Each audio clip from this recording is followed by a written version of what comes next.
오늘 하루도 수고한 당신에게 쉼표가 되는 시간, 당신의 밤 쉼표 하나입니다.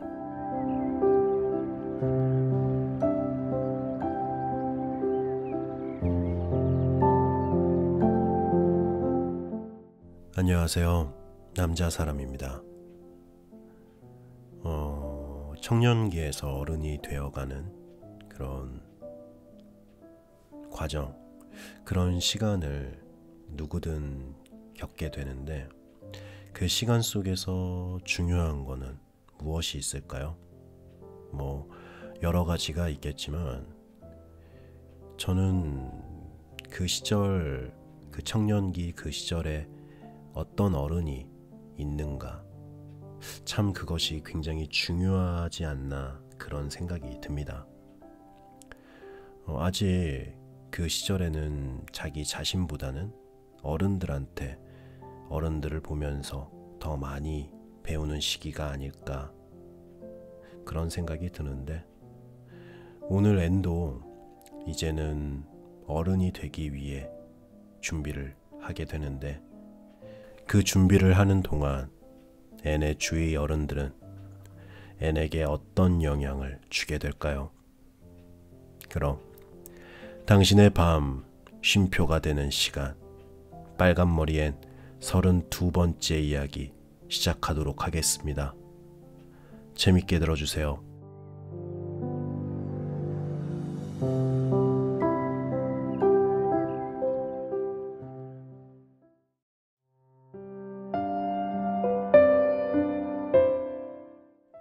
퀸스 입시반이 만들어지다.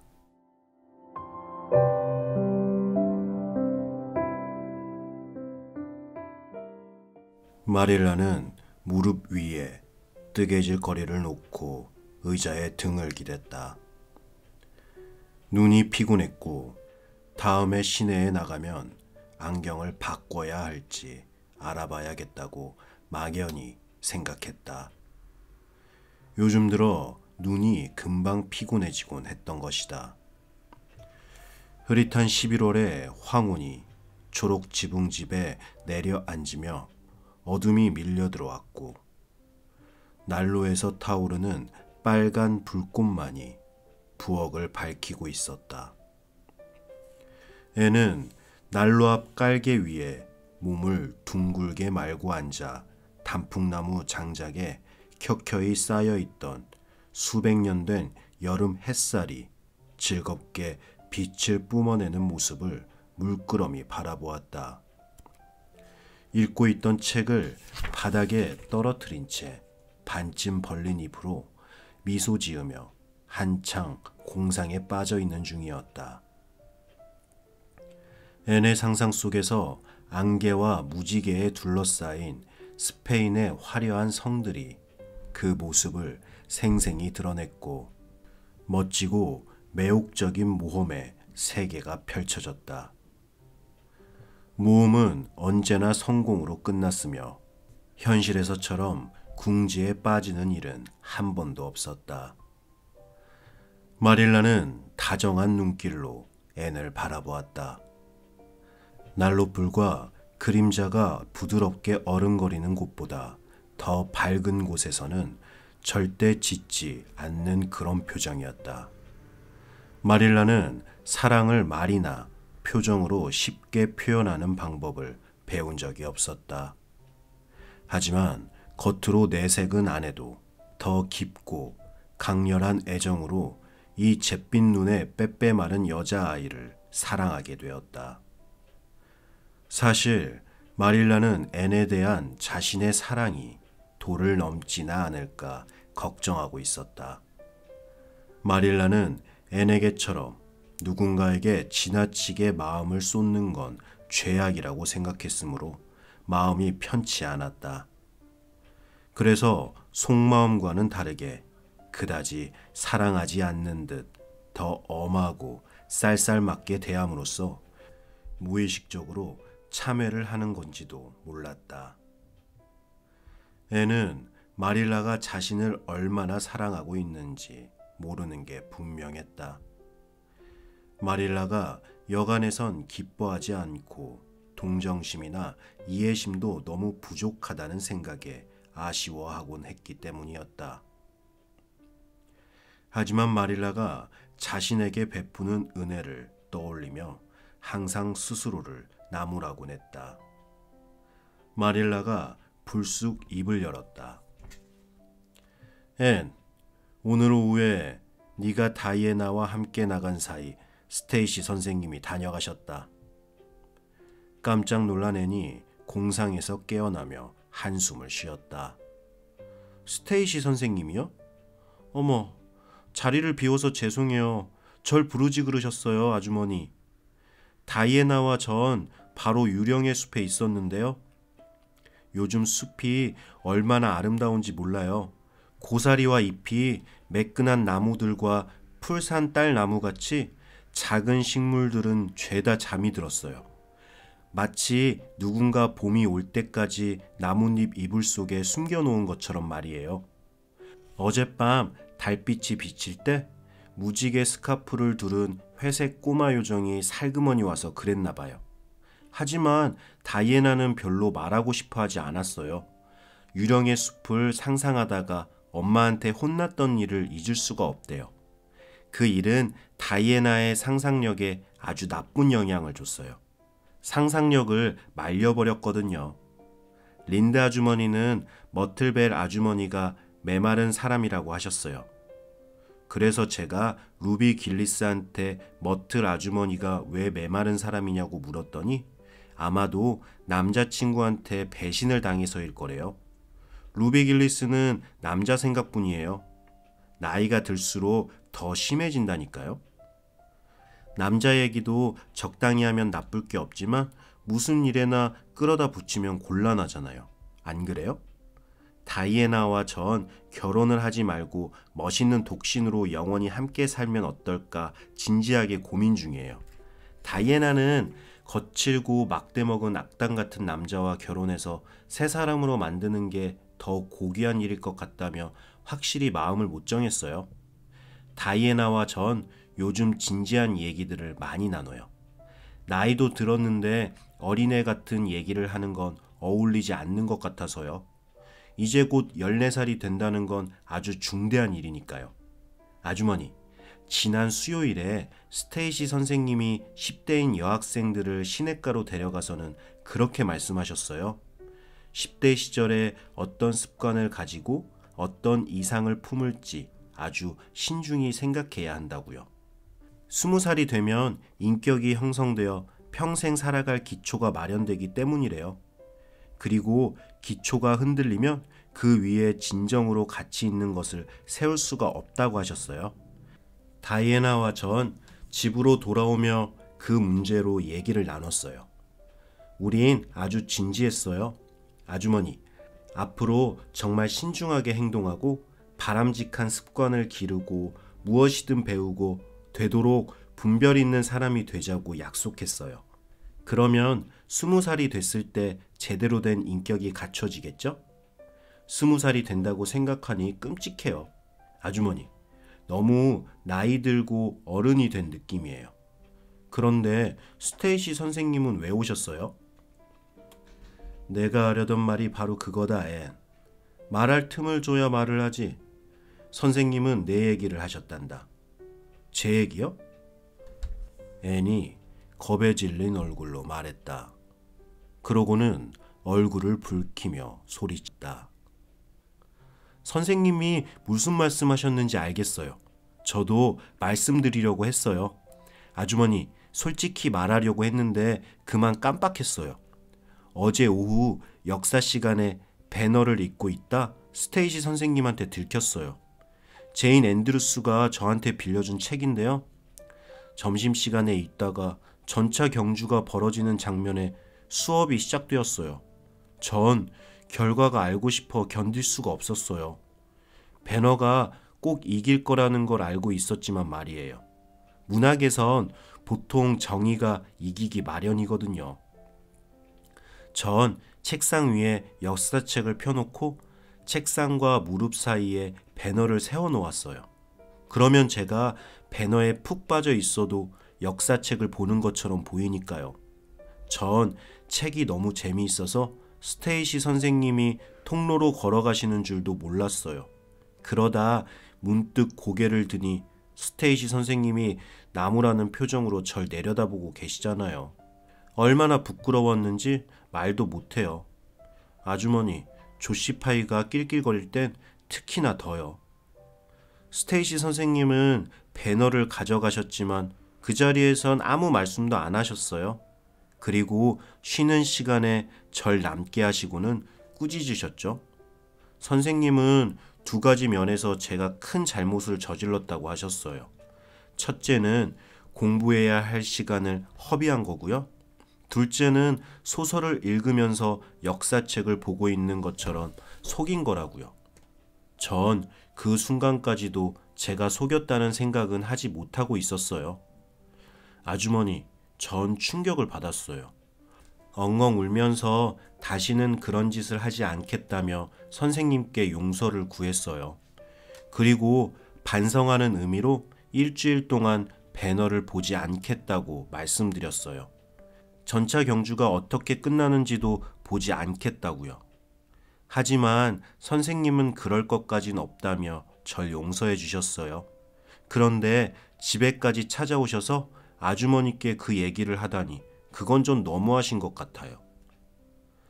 스테이시 선생님은 그런 말씀하신 적이 없다. 앤, 네가 양심에 찔리니까 그렇게 생각한 게지. 학교에 소설책을 가져가서는 안 돼. 아무튼 넌 소설을 너무 많이 봐. 내가 어렸을 때는 소설은 구경도 못했단 말이야. 앤이 항변했다. 어머, 배너같이 훌륭한 종교서적을 어떻게 소설이라고 말씀하세요?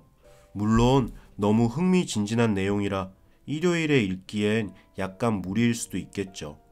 하지만 전 평일에만 읽는다고요.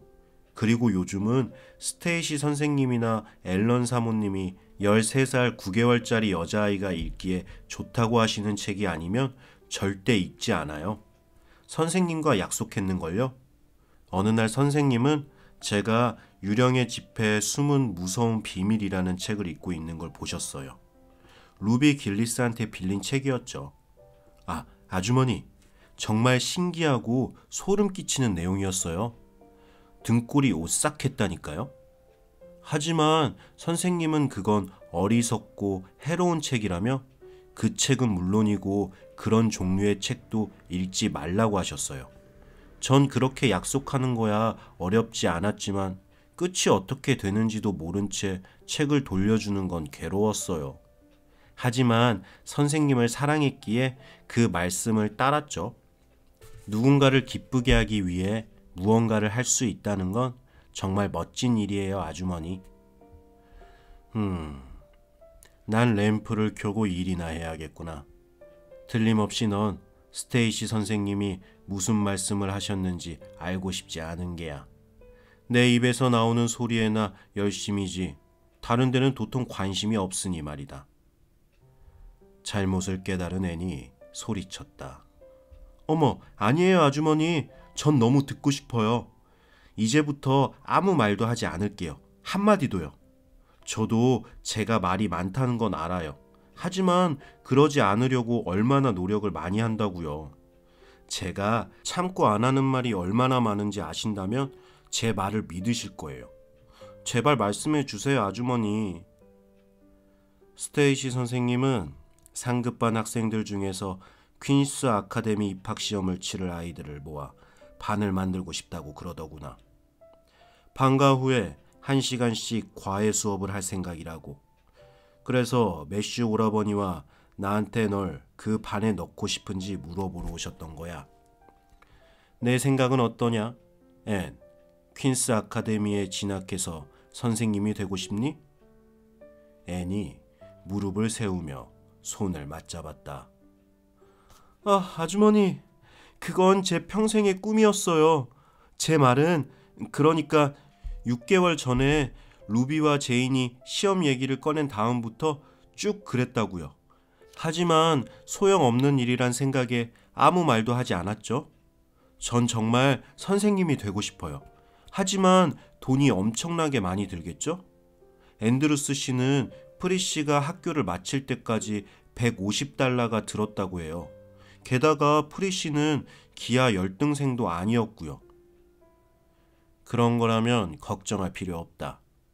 매슈 오라버니와 난 널 맡기기로 했을 때 힘 닿는 데까지 뒷바라지하고 좋은 교육을 받게 할 결심이었단다. 난 필요가 있든 없든 여자도 스스로 생계를 유지할 능력을 갖추는 게 좋다고 생각해. 매슈 오라버니와 내가 여기 있는 한 초록 지붕집은 항상 내 집이야.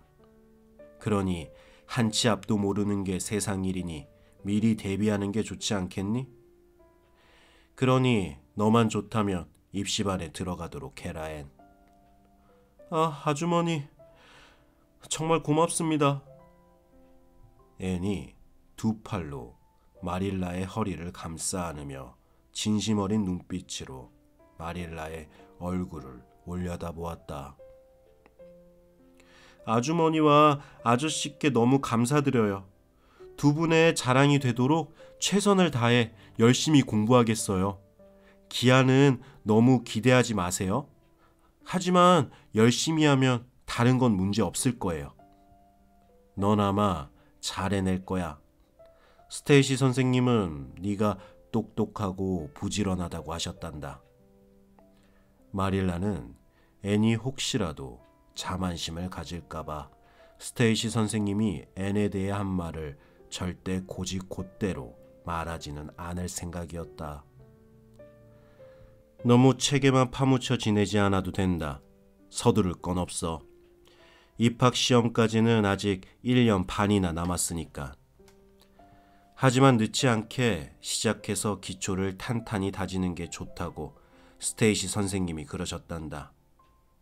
앤이 기쁨에 겨운 목소리로 말했다. 옛날보다 더 공부에 관심을 쏟을 거예요.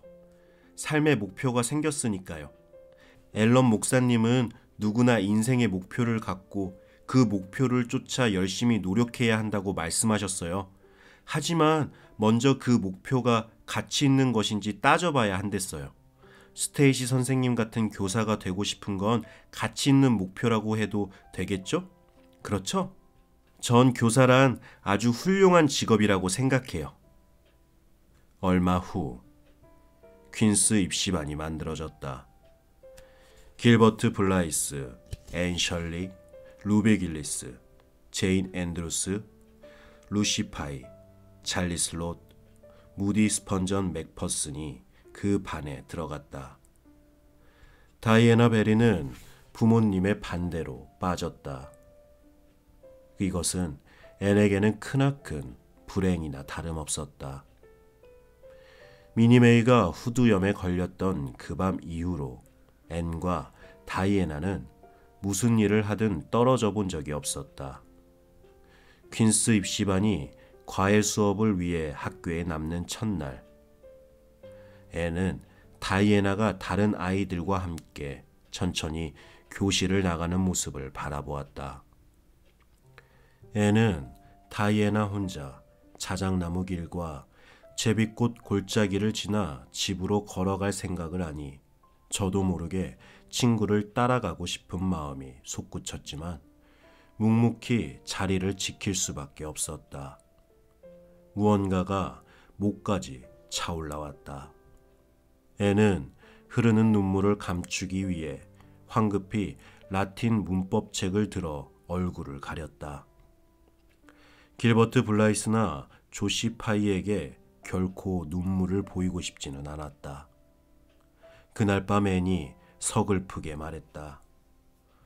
아, 아주머니, 전 다이애나가 그렇게 혼자 가는 모습을 보고 지난 일요일에 앨런 목사님이 설교 중에 말씀하셨던 죽음에 쓴 잔을 맛보았어요. 다이애나도 입학시험 공부를 하면 얼마나 좋을까 생각했어요. 하지만 린드 아주머니 말씀처럼 불완전한 세상에서 완벽함을 기대할 수는 없는 일이겠죠? 린드 아주머니는 어떤 때는 위로가 전혀 안 되지만 옳은 말씀을 많이 하시는 건 분명해요. 퀸스 입시반에서 공부하는 건 아주 재미있을 것 같아요. 제인과 루비는 선생님이 되려고 공부를 해요. 그게 최고의 꿈이래요. 루비는 졸업하고 2년 동안만 교사 생활을 하다 결혼할 거래요. 제인은 평생 아이들을 가르치며 결혼은 절대로 안 할 거랬어요. 일을 하면 월급이라도 받지만 남편은 아무것도 안 주면서 생활비를 달라고 하면 투덜대기나 한다나요? 아마 아픈 경험이 있어서인가 봐요. 린다 아주머니가 그러는데 제인의 아저씨는 완전 괴짜인데다 말도 못하게 인색하다지 뭐예요. 조시 파이는 교육을 더 받기 위해 대학에 갈 거래요. 자기는 굳이 돈을 벌 필요가 없다면서요. 남의 신세를 지는 고아들이야 서둘러 학교를 마쳐야겠지만 자기는 다르다나요? 무디 스퍼전은 목사가 될 거래요. 린드 아주머니는 그 이름으로는 목사밖에 할 게 없다고 하셨어요. 나쁘게 말하고 싶지 않지만요, 아주머니. 무디 스펀전이 목사가 된다고 생각하면 웃음이 터져 나와요. 뚱뚱하고 커다란 얼굴에 작고 파란 눈, 삐죽 튀어나온 축 늘어진 귀까지 되게 재밌게 생겼거든요. 하지만 어른이 되면 더 지적인 얼굴로 변할지도 모르겠어요. 찰리 슬롯은 정치계에 뛰어들어 국회의원이 될 거래요. 하지만 린드 아주머니는 찰리가 그쪽에서 절대 성공하진 못할 거라고 하셨어요. 요즘 정치계에선 잘 나가는 사람들은 하나같이 나쁜 사람들인데 슬롯네 집안 사람들은 너무 정직하다나요? 앤이 시절을 펼쳐드는 걸 보며 마릴라가 물었다. 길버트 블라이스는 뭐가 되고 싶다든? 앤이 경멸적으로 말했다. 길버트 블라이스의 꿈이 뭔지 그런 게 있기나 한지 그건 저도 모르겠어요. 이젠 길버트와 앤은 서로 드러내놓고 경쟁을 했다. 예전에는 앤 혼자 일방적이었지만 이제는 길버트도 앤처럼 반에서 1등을 하기로 마음먹은 게 분명했다. 길버트는 앤에게 좋은 경쟁 상대였다. 다른 아이들은 두 사람의 뛰어난 실력을 묵묵히 인정하며 겨뤄볼 생각조차 하지 않았다. 연못가에서 앤에게 용서를 구하다 거절을 당한 날, 그 이후로 길버트는 앤에 대한 확고한 경쟁의식 말고는 앤 셜리의 존재를 깡그리 무시했다. 다른 여자아이들과는 얘기를 하거나 장난도 치고 서로 책을 바꿔보고 퀴즈를 내기도 하며 공부나 계획에 대해 의논하고 기도회나 토론 클럽이 끝나면 그중 하나와 집까지 걸어가기도 했다. 하지만 앤 셜리만은 철저히 무시했다. 앤은 무시당하는 것이 왠지 불쾌했다. 고개를 빳빳이 쳐들고 상관하지 않으려며 혼잣말을 해봤지만 허사였다. 고집스러우면서도 여성스러운 앤의 속마음은 그러지가 않았던 것이다. 반짝이는 호수에서와 같은 기회가 다시 온다면 전혀 다르게 대답하리라는 것을 앤은 알고 있었다. 하지만 길버트에 대한 묵은 분노가 한꺼번에 사라져버렸다는 사실을 깨닫고 앤은 속으로 무척 당황했다. 그것도 그런 분노의 힘이 가장 절실할 때의 말이다. 도저히 잊을 수 없는 그 사건의 모든 장면과 감정을 떠올리며 예전의 격렬한 분노를 되살리려 애썼지만 아무 소용이 없었다. 그날 연못에서 발작적으로 터져나온 감정이 마지막이었다. 앤은 자기도 모르는 사이에 모든 걸 용서하고 잊었다는 사실을 깨달았다. 하지만 때는 이미 늦었다. 어쨌거나 길버트나 다른 아이들, 다이애나조차 앤이 자신의 거만하고 지독했던 행동을 얼마나 후회하고 있는지 알아채지는 못했다. 앤이 후회의 감정을 깊은 망각 속에 묻어두기로 다짐하고 감쪽같이 행동했던 것이다. 따라서 겉보기와 달리 앤에게 관심을 두고 있던 길버트는 복수심으로 앤을 무시하는 게 전혀 위로가 되지 않았다. 그나마 한 가지 위안이 있다면 앤이 찰리 슬롯을 계속해서 터무니없이 매정하게 대한다는 사실이었다. 그 외에는 각자 자신이 해야 할 일과 공부를 하며 즐겁게 겨울을 보냈다. 앤에게 있어 그 날들은 1년이란 목걸이에 꿰인 황금 구슬이 하나하나 빠져나가듯 흘러갔다. 앤은 행복했고 열성적이었고 모든 것이 흥미로웠다. 배워야 할 지식과 지켜야 할 1등 자리와 재미있는 책이 있었다. 주일학교 성가대에서는 새 곡을 연습했고 토요일 오후에는 목사관에서 앨런 부인과 함께 즐거운 시간을 보냈다. 그 사이 앤이 깨닫기도 전에 초록 지붕집에 다시 봄이 찾아왔고 세상은 또 한 번 꽃으로 아름답게 피어났다.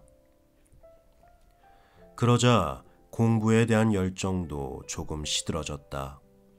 퀸스 입시반 아이들은 창밖으로 다른 친구들이 초록으로 물든 오솔길과 잎이 무성한 숲과 초원의 샛길로 흩어져 가는 모습을 부러운 듯 바라보았고 라틴어 동사며 프랑스어 수업에 대해 추운 겨울 동안 가졌던 흥미와 열정이 어쩐지 사라졌다는 걸 깨달았다.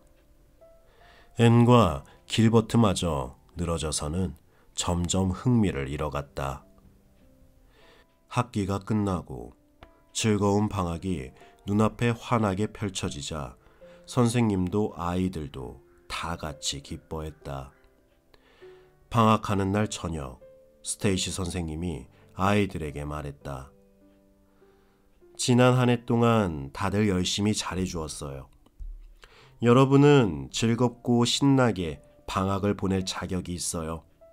밖에서 마음껏 뛰어놀면서 다음 학년을 위한 건강과 활기와 포부를 가득 채우도록 하세요.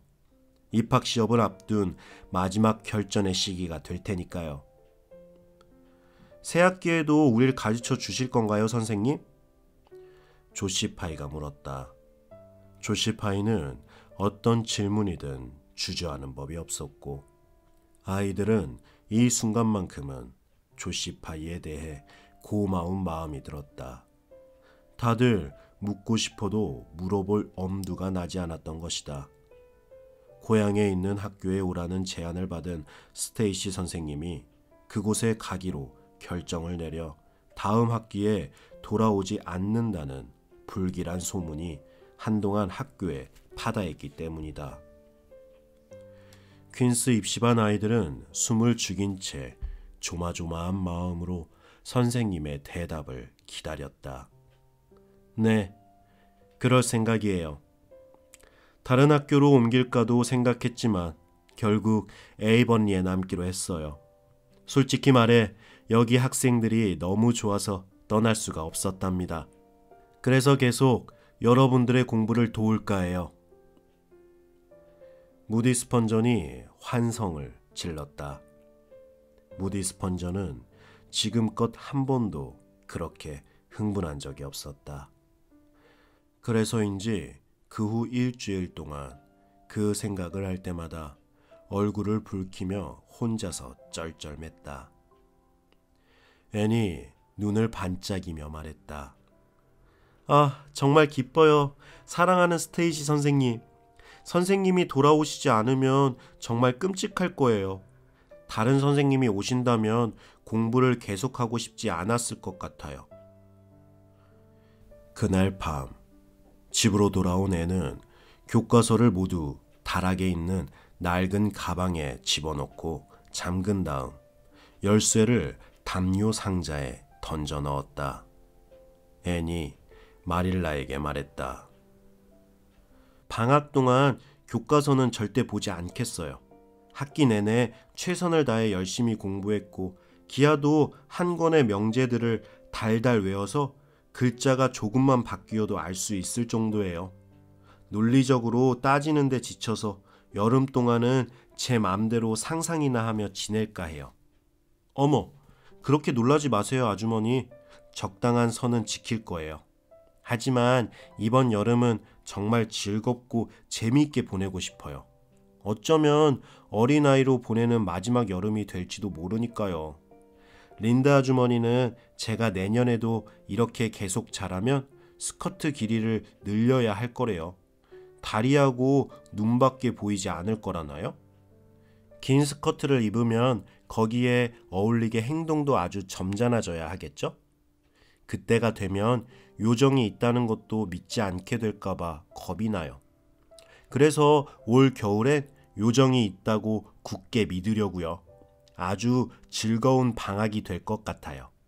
곧 루비 길리스가 생일 파티를 열고 주일학교에서는 소풍을 가고 성교 음악회도 다음 달에 있어요.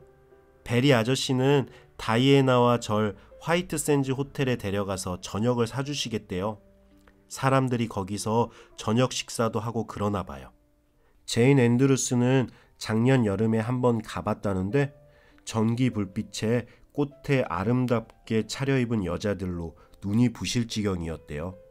상류 사회를 맛본 건 처음이라며 죽을 때까지 잊지 못할 거라고 했어요. 다음 날 오후에 린드 부인이 마릴라가 왜 목요일 봉사의 모임에 나오지 않았는지 궁금해서 찾아왔다. 마릴라가 봉사의 모임에 빠졌다는 건 초록 지붕집에 무슨 문제가 있다는 뜻이었다. 마릴라가 설명했다. 목요일에 매슈 오라버니가 심장 발작을 일으켜 오라버니를 두고 갈 수가 없었어요. 네, 그럼요. 지금은 괜찮아요. 하지만 예전보다 발작이 잦아져서 걱정이에요. 의사가 흥분하지 않게 조심하라더군요. 그거야 어려울 게 있나요? 오라버니가 흥분한 일을 찾아다니는 사람도 아니고 지금껏 한 번도 그런 적이 없었으니까요. 하지만 무리해서 일을 하면 안 되는데 오라버니한테 일하지 말라는 말은 숨 쉬지 말라는 얘기나 마찬가지니 그게 문제죠. 들어와서 외투를 벗어요, 레이첼. 차 한 잔 들겠어요? 그럼 그렇게 권하시니 잠시 쉬었다 갈까요?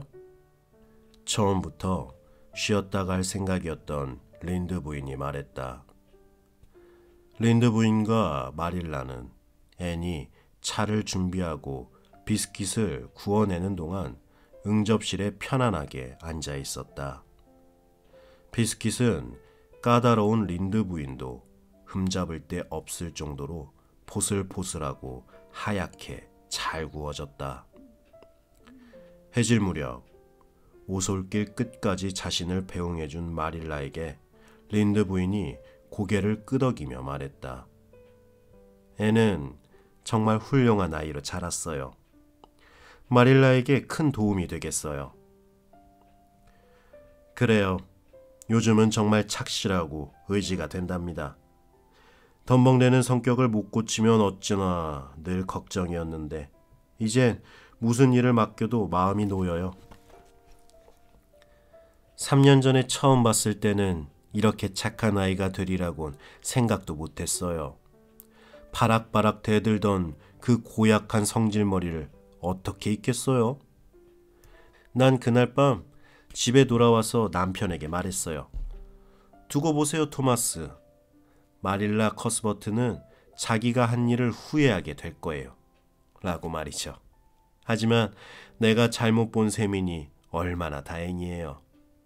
마릴라, 난 실수를 하고도 인정하지 않는 그런 사람은 절대 아니에요. 네, 그렇고 말고요. 내가 앤을 잘못 보긴 했지만 그러는 것도 무리는 아니었잖아요. 세상에 그렇게 희한하고 엉뚱한 아이가 또 어디 있겠어요? 다른 아이들과 같은 잣대로는 판단할 수 없는 아이예요. 3년 동안 앤이 얼마나 나아졌는지 정말 놀라워요. 특히 외모가 말이죠. 아주 예쁜 소녀가 됐어요.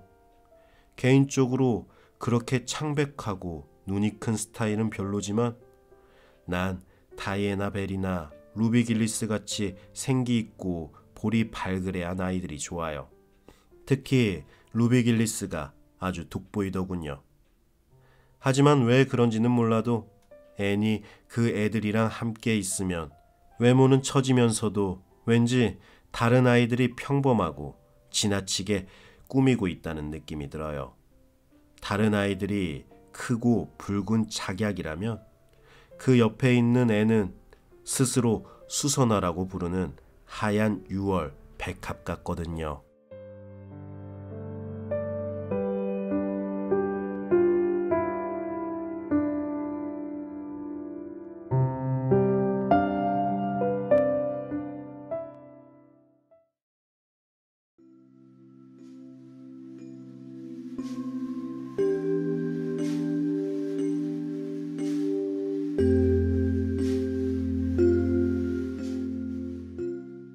네, 앤이 정말 열심히 공부하고 이제는 아이로서 마지막이 될 수도 있는 그런 마지막 여름을 정말 마음껏 즐기기 위해서 이젠 책을 이렇게 딱 묶어놨는데 맞아요. 일이나 뭐 공부나 어떠한 무엇인가 할 때 그것을 최선을 다했다면 그것이 끝나고 이제 쉬기 위해서 그 쉬는 시간을 정말 마음이 편하게 쉴 수 있는 것 같아요. 이만큼 했으니까 이만큼 쉬어도 돼. 뭐 그런 느낌이죠. 여러분도 오늘 정말 열심히 하루를 보내셨을 거라 그런 생각이 드는데 정말 고생하셨고 오늘 밤은 정말 열심히 살은 나 자신에게 작은 보상을 내리는 건 어떨까 생각을 해봅니다. 그럼 당신의 밤 쉼표 하나 오늘은 여기서 마치도록 하겠습니다. 저는 남자 사람이었습니다. 편안한 밤 되세요.